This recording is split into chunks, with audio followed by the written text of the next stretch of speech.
সঠিক সময়ে ঘুমোতে যাওয়া, সঠিক সময় ঘুম থেকে ওঠা, পর্যাপ্ত ঘুম, শরীরটাকে অ্যাক্টিভ রাখা, এক্সারসাইজ করা, এবং খাওয়া দাওয়ার মধ্যে যেমন ফডম্যাপ জাতীয় মহিলাদের ক্ষেত্রে একটু বেশি 20 থেকে 40 বছর বয়স বা আরেকটু কম 17-18 বছর বয়স থেকে শুরু করে 40 বছর বয়সী যারা আছেন তাদের ক্ষেত্রে এই সমস্যাগুলো প্রাথমিকভাবে শুরু হয় অনেক দিন ধরে বারবারে ফ্রাই হতে থাকে।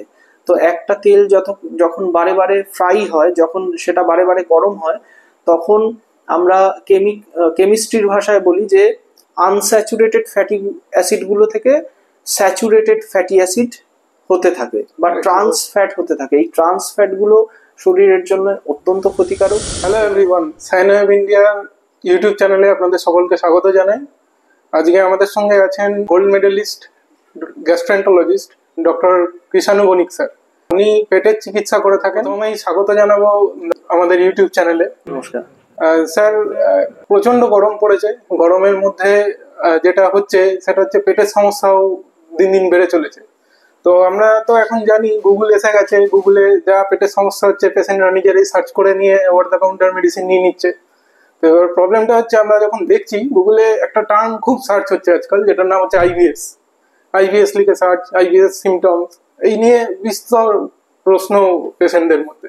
তো স্যার, এই আইবিএস জিনিসটা কি যদি একটু আলোকপাত করেন তাহলে আমাদের ইউজারদের বুঝতে একটু সুবিধা। আইবিএস কথাটির ফুল ফর্ম হচ্ছে irritable bowel syndrome. Irritable bowel syndrome এই নাম থেকেই বোঝা যায় যে ইরিটেবল মানে একটা বিরক্তি প্রকাশ করে, বাওয়েল মানে আমরা ডাক্তারি পরিভাষায় আমাদের পেটকে বাওয়েল বলি বা খাদ্যনালীকে বাওয়েল বলি। আর সিনড্রোম হচ্ছে কিছু সিমটম বা পেশেন্ট রোগীদের কিছু লক্ষণ যেগুলো এই ধরনের রোগীদের ক্ষেত্রে কমন। তো ইরিটেবল বাওয়েল সিনড্রোম বলতে আমরা বুঝি যেটা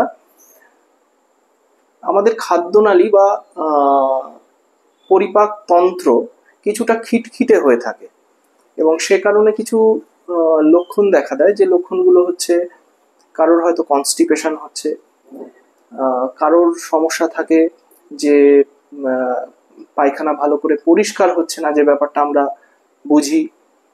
কেউ হয়তো দিনে বেশিবার, নর্মালের থেকে বেশিবার বাথরুমে যেতে হচ্ছে, পেটে ব্যথা হচ্ছে, গা বমি বমি লাগছে বা অনেক সময় বমি হচ্ছে। এইগুলো হচ্ছে সাধারণভাবে আইবিএস এর লক্ষণ। এর সাথে কিছু অন্যান্য সিমটমও থাকে। তো একত্রে এই ধরনের পেটের সমস্যাকে আমরা আইবিএস বলে থাকি। স্যার, এই আইবিএসটা কাদের বেশি হয়?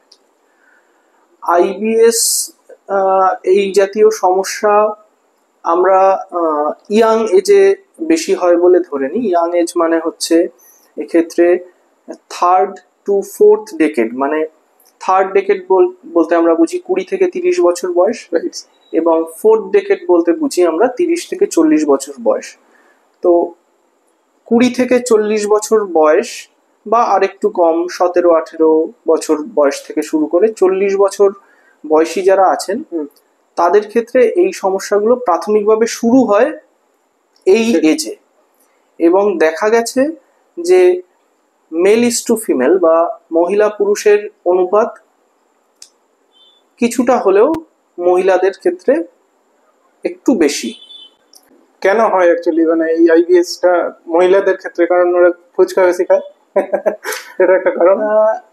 কিছু খাবার দাবারের ভূমিকা অবশ্যই থাকে, কিন্তু সবটাই খাওয়া দাওয়া দিয়ে এক্সপ্লেন করা যায় না। কিছুটা নিউরোলজিক্যাল ব্যাপার থাকে, আমরা ডাক্তারি পরিভাষায় যেটাকে গাট ব্রেন অ্যাক্সিস বলি বা ব্রেন গাট অ্যাক্সিস বলি।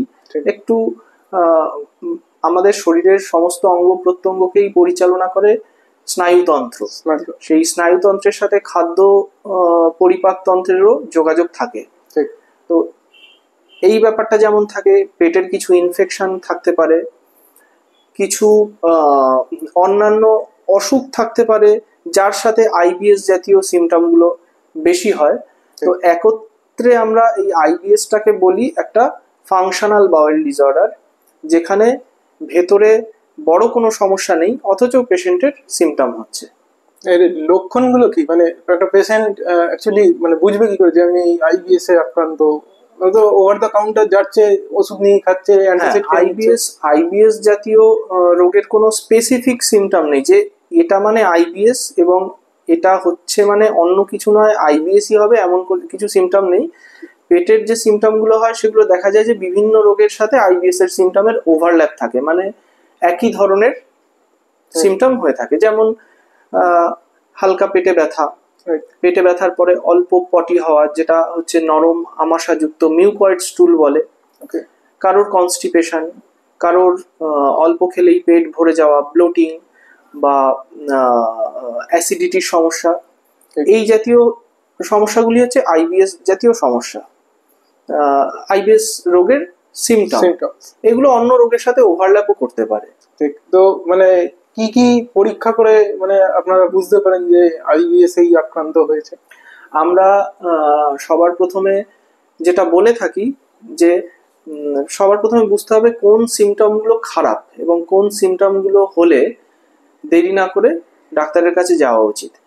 আইবিএস জাতীয় সিমটমের সাথে যদি কারোর পেটে অসহ্য যন্ত্রণা হয়, যে যন্ত্রণার জন্য রাতের ঘুম নষ্ট হচ্ছে, অথবা ইনজেকশন নিতে হচ্ছে বা হাসপাতালে গিয়ে ভর্তি হতে হচ্ছে, মাঝে মাঝেই বমি হচ্ছে, কখনো বমির সাথে রক্ত বা কালো পায়খানা বা পায়খানায় রক্ত, অথবা খুব তাড়াতাড়ি ওজন কমে যাওয়া, এই জাতীয় সমস্যা যদি হয় আইবিএস সিমটমের সাথে, তো এগুলোকে লঘু করে না দেখে তৎক্ষণাৎ ডাক্তার বা চিকিৎসকের কাছে যাওয়া উচিত। এবং কিভাবে বুঝবো যে আইবিএসই হচ্ছে? আইবিএসটা আমরা বলে থাকি it's a diagnosis of exclusion. Exclusion মানে হচ্ছে আমরা চেষ্টা করি যে অন্য কোনো সমস্যা যে নেই সেই জিনিসটা প্রমাণ করতে, অন্যান্য জিনিসগুলোকে, পেটের ইনফেকশন, পেটের কোনো ইনফ্লামেটরি বাউল ডিজিজ বা কোলাইটিস কিংবা পেটের টিবি, এই জাতীয় সমস্যা যে নেই, এগুলো আমরা একটা একটা করে পরীক্ষা করে রুল আউট করি। যখন কোথাও কিছু পাওয়া যায় না তখন আমরা ধরে নিই যে এটা আইবিএস হতে পারে।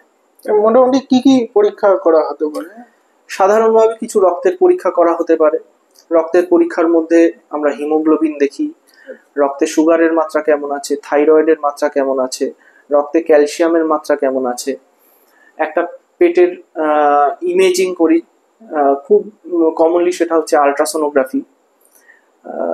কখনো দরকার হলে, প্রয়োজন হলে কোলোনোস্কোপি বা এন্ডোস্কোপির মতো পরীক্ষা করে দেখা হয়। এগুলোই হচ্ছে প্রাথমিক পরীক্ষা আইবিএস ডায়াগনোসিস করার অথবা আইবিএস রুল আউট করার জন্য। মানে অ্যাকচুয়ালি যদি দেখতে হয় আইবিএস প্রবলেমটা তো বেশ ভালোই বড় অ্যাকচুয়ালি। তো মানে চিকিৎসা কি, মানে মানুষ এখান থেকে পরিত্রাণ পাবে কি করে? আইবিএস রোগের যেমন কোনো নির্দিষ্ট কারণ বলা যায় না যে ঠিক একমাত্র এই কারণের জন্যই আইবিএস হচ্ছে, তেমনি আইবিএস রোগের নির্দিষ্ট একটি চিকিৎসাও নেই যে এই ওষুধটা দিলে বা এই কাজটা করলে আইবিএস সেরে যাবে। একটা হোলিস্টিক অ্যাপ্রোচ নেওয়া হয় আইবিএস চিকিৎসা করার জন্য, যেটার মধ্যে কিছু ডায়েটারি অ্যাডভাইস থাকে, খাওয়া দাওয়া কিছু মেনে চলতে হয়, কিছু লাইফস্টাইল জাতীয় অ্যাডভাইস থাকে, যেমন হচ্ছে সঠিক সময়ে ঘুমোতে যাওয়া, সঠিক সময় ঘুম থেকে ওঠা, পর্যাপ্ত ঘুম, শরীরটাকে অ্যাক্টিভ রাখা, এক্সারসাইজ করা, এবং খাওয়া দাওয়ার মধ্যে যেমন ফডম্যাপ জাতীয় ডায়েট, আমরা ফডম্যাপ বলে একটা টার্ম আছে, fermentable oligosaccharide, disaccharide, monosaccharide and polyols. এই ফডম্যাপ জাতীয় খাবার খেলে আইবিএস জাতীয় সিমটম বেড়ে যায়। তো এই জাতীয় খাবার অ্যাভয়েড করা এবং এই যে লাইফস্টাইলের যে মডিফিকেশনগুলো বললাম সেগুলো মেনে চলা, রিক্রিয়েশনাল অ্যাক্টিভিটি যাতে মন ভালো থাকে, যোগা, ব্যায়াম, এইগুলো, তার সাথে কিছু ওষুধ, যাদের ডায়রিয়া হচ্ছে বা বারে বারে পায়খানায় যেতে হচ্ছে, সাথে পেটে ব্যথা হচ্ছে, তাদেরকে এক ধরনের ওষুধ, যাদের ক্ষেত্রে কনস্টিপেশন হচ্ছে তাদের ক্ষেত্রে আরেক ধরনের চিকিৎসা। এই সব কিছু মিলে আইবিএস সিমটমকে ভালো রাখা যায়। তাহলে খাওয়া দাওয়া বলতে ওই যেটা আপনি বললেন ফডম্যাপ ব্যাপারটা, এইগুলোই মেনটেন করে চললে আইবিএস এ একটু সুবিধা হতে পারে, তাই? মোটামুটি এই ফডম্যাপ জাতীয় খাবারের মধ্যে বেশ কিছু খাবারের লিস্ট আছে। তো আমি একটা রিসোর্স বলতে পারি, যেটা হচ্ছে গুগলে সার্চ করলে ইজিলি পাওয়া যাবে। ক্লিভল্যান্ড ক্লিনিক বলে একটি আমেরিকান ক্লিনিক আছে, ক্লিভল্যান্ড ক্লিনিক ফডম্যাপ চার্ট। এইটুকু দিয়ে সার্চ করলে একটা চার্ট চলে আসবে, যেখানে একদিকে আছে কি আমরা অ্যাভয়েড করতে পারি, একদিকে আছে কোনগুলো আমরা খেতে পারি। যেমন শাকসবজির মধ্যে আমরা কি অ্যাভয়েড করব, কোনগুলো খাবো। শাকসবজির মধ্যে টমেটো জাতীয় শাকসবজি, ফুলকপি, এগুলো অ্যাভয়েড করলে আইবিএস রোগীদের জন্য ভালো। তেমনি শাকসবজি, ফলমূল, প্রোটিন, ডেয়ারি প্রোডাক্ট, এরকম ভাগ করেই ওখানে দেয়া আছে, যেটা রেডি রেফারেন্স হিসেবে এখন তো সবাই আমরা ইন্টারনেট ইউজ করি, মোবাইল ইউজ করি, দেখাও যায় এবং সেটাকে কিছুটা হলেও মেনে চলা যায়। ঠিক আছে, এবার আমরা যেটা জানতে চাই, তাহলে খাওয়া দাওয়া বলতে ওই ফডম্যাপ ডায়েটটাই মেনটেন করলে হবে? এবার বাইরের এই যে তেলে ভাজা বা রোজ মানুষ মটন খাচ্ছে, বিরিয়ানি খাচ্ছে, বা স্ট্রিট ফুড যাই বলুন আর কি, তো এইগুলো কি অ্যাভয়েড করা দরকার, না এগুলো খাওয়া যেতে পারে? স্ট্রিট ফুড, বাইরের তেলে ভাজা, এগুলো সার্বিকভাবে শুধু আইবিএস নয়, শুধু পেটের সমস্যা নয়, শরীরের ভালোর জন্য অ্যাভয়েড করা উচিত। কারণ স্ট্রিট ফুডে যে তেল ইউজ করা হয় জেনারেলি, সেই তেলগুলো অনেক দিন ধরে বারবারে ফ্রাই হতে থাকে। তো একটা তেল যখন বারে বারে ফ্রাই হয়, যখন সেটা বারে বারে গরম হয়, তখন আমরা কেমিস্ট্রির ভাষায় বলি যে আনস্যাচুরেটেড ফ্যাটি অ্যাসিডগুলো থেকে স্যাচুরেটেড ফ্যাটি অ্যাসিড হতে থাকে বা ট্রান্স ফ্যাট হতে থাকে। এই ট্রান্স ফ্যাটগুলো শরীরের জন্য অত্যন্ত ক্ষতিকারক। এবং কিছু ফাস্ট ফুড আছে যেখানে সুগার বেশি থাকে, যেমন কোল্ড ড্রিঙ্ক, কার্বোনেটেড বেভারেজ বলি, যেটা ছিপি খুললেই ফুস করে একটা, এগুলোকে আমরা কার্বোনেটেড বেভারেজ বলি। তো এই ধরনের জিনিস, হাই ক্যালোরি ফাস্ট ফুড গুলো জেনারেলি হাই ক্যালোরি হয়, যেমন চিপস, যেমন বার্গার। তো এগুলো সার্বিকভাবেই শরীরের জন্য অ্যাভয়েড করা ভালো। ওকে স্যার, তো আরেকটা জিনিস জানতে চাই, এই শিশুদের ক্ষেত্রেও আপনি বললেন যেমন হচ্ছে 17 বছর বয়স থেকে মোটামুটি দেখা যায়, শিশুদের ক্ষেত্রেও কি সমস্যা আসতে পারে? হ্যাঁ, শিশুদের ক্ষেত্রেও ফাংশনাল বাউল ডিসঅর্ডার আসতে পারে, আইবিএস জাতীয় সমস্যা হতে পারে। কিন্তু শিশুদের ক্ষেত্রে আরো কিছু জিনিস যেগুলো কমনলি চাইল্ড এজ গ্রুপে বেশি হয়, যেমন food allergy, milk protein allergy, এই অ্যালার্জিক প্রবলেমগুলো কিন্তু বাচ্চাদের ক্ষেত্রে বেশি হয়। তো আইবিএস এর সাথে এই প্রবলেমগুলো মাথায় রাখতে হবে, কারণ এদের সিমটম মোটামুটি একই। স্যার, আইবিএস কি সম্পূর্ণ সেরে যায়? মানে কেউ যদি মনে করে যে আজকে আমি আইবিএস আক্রান্ত হয়েছি, চিকিৎসা করাচ্ছি, 6 মাস পর আমি ভালো হয়ে যাব, এটা কি সম্ভব, নাকি কিছুটা ওটা থেকেই যায়? আইবিএস এর ন্যাচারাল হিস্ট্রি বা কোর্স, যে একজনের আইবিএস থাকলে তার পরবর্তীকালে কি হতে পারে, এতে দেখা গেছে যে আইবিএসটা কিন্তু ভালো খারাপ এইরকম সমস্যা থাকে। এতটাও খারাপ কখনো হয় না যে হাসপাতালে ভর্তি হতে হবে। আবার এমনও নাও হতে পারে যে পেশেন্টের 5 বছরে আর কোনো সিমটম হলোই না। জেনারেলি দেখা যায় যে যাদের আইবিএস থাকে তাদের কাজের চাপ, মানসিক অবস্থা, খাওয়া দাওয়া, এগুলোর সাথে সিমটম রিলেটেড। যেহেতু এই জিনিসগুলোকে পার্মানেন্টলি একটা জায়গায় ফিক্স করে রাখা অসুবিধে, সেহেতু আইবিএস এর সিমটমও পুরোপুরি যে আইবিএস মুক্ত হয়ে গেলাম সেটা অসুবিধে। কিন্তু চেষ্টা করলে আইবিএস জাতীয় সিমটমকে খুব সহজেই কন্ট্রোলে রাখা যায়। আর স্যার, আইবিএস সম্বন্ধে যদি আরো মানুষ জানতে চায়, মানে একদম সঠিক তথ্য, তাহলে কোথায়, মানে গুগলে তো সার্চ করবে অবশ্যই, বা কোথায় জানতে পারবে অ্যাকচুয়ালি? একটি আমাদের ICMR, Indian council of medical research, ICMR এর যে ওয়েবসাইট আছে সেখানে আইবিএস সম্পর্কে তথ্য দেওয়া আছে। American website CDC, centre for disease control, তাদের যে ওয়েবসাইট আছে, বা WHO, ওয়ার্ল্ড হেলথ অর্গানাইজেশন, যে এগুলো হচ্ছে অথেন্টিক ওয়েবসাইট।